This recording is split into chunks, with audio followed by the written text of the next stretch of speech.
So guys, let me show you this no break riffle force. In this case, I will try to force the 6 of spades on you. No breaks are held. I'm just going to run my thumb through the edge of the cards. Just call it stop whenever you feel like it. Stop. Great. And the card that you stop me at is indeed the 6 of spades. Let's learn it.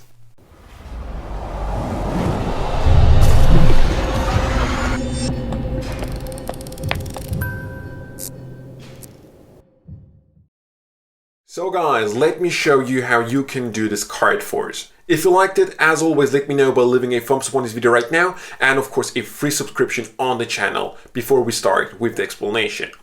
Now for this card force, the riffle force without the break, as there are really no breaks that you held with your pinky finger or any other finger, there has to be some sort of a gimmick involved, right? The gimmick you have to do at home. It is very simple to do, nothing to be afraid of. And the gimmick is basically this card over here. In this case, I'm just using the add card to make my gimmick. Now, what's special about this card is that the part of the card that you riffle through with your thumb like this has been trimmed just very, very slightly here. Of course, the same on the opposite side. As you can see on the screen right now, you have to trim the card very slightly where the red markings are, right? Once you have done that, you should end up with a gimmick looking something like this. Now, of course, you could do the gimmick by just cutting off the corners here and here. It would do the exact same job. However, 2 problems with it. The first problem is when you have that gimmick inside the center of the pack, because the corner is going to be missing, there will be a break that you can see up here on the front if you take a closer look at the dent, right? By just trimming it here on the side, that problem is of course solved completely. This way, the only break that you can see is here on the side, but as you are using your thumb to riffle here, no one will see it. The second problem with the missing corners is of course that you can't have the spectators see that gimmick card.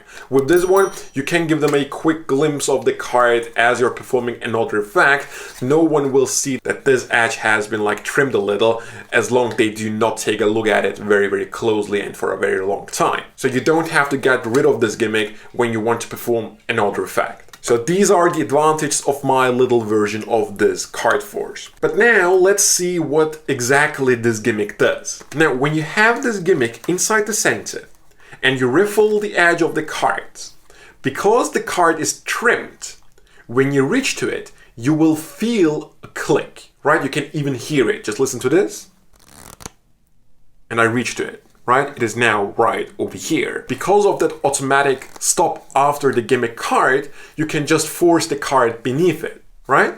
So you can start up with the gimmick on the bottom of the pack, find any card that you want to force on the spectator, for example, the 3 of spades. You just place it on top of the pack and give the cards a cut. This brings the gimmick right on top of it, meaning when you now riffle, you'll stop exactly on top of your 3 of spades. For explanation purposes, let's keep the 3 of spades facing up. And by the way, the description of this effect is pretty difficult in words because it is really something that you have to try out yourself so that you have the feel for it, right? Explaining a feeling is a little difficult, but I will do my best to go through it one more time. The gimmick is on top of the card that you want to force. Now, when you riffle with your thumb through the edge of the cards where the trim is, when you reach to your gimmick, you will feel a click, right? It is going to be an automatic pause right beneath the gimmicked card. And exactly at that point, you will stop and give them the card. Now, how exactly should you be timing this? Now, when doing this effect, you want to riffle through the cards not too quick, but also not too slow. You want the spectator to call out stop before you reach to the gimmick card. If they call out stop somewhere here, you can't do anything against that. You just have to stop and repeat it again. Just riffle through the edge, don't rush with it, and ask the spectator to call out stop. Wherever the spectator calls out stop, you will just skip all the cards until you reach to your gimmicked card, right? This sounds difficult, but it's actually very, very easy to do. You will understand why when you do it yourself. So in slow motion, it would look something like this. Call out stop, stop, and I stop here at my gimmick, right? So call out stop, stop, and I'm here. The spectators won't really notice that you pass a few more cards after they have said stop, because it is all a very, very quick motion, right? A very quick action that you do. So even if they say stop here, the fact that you're riffling to your force card won't be noticed at all. Just look at this, call it stop, stop, and I'm here, right?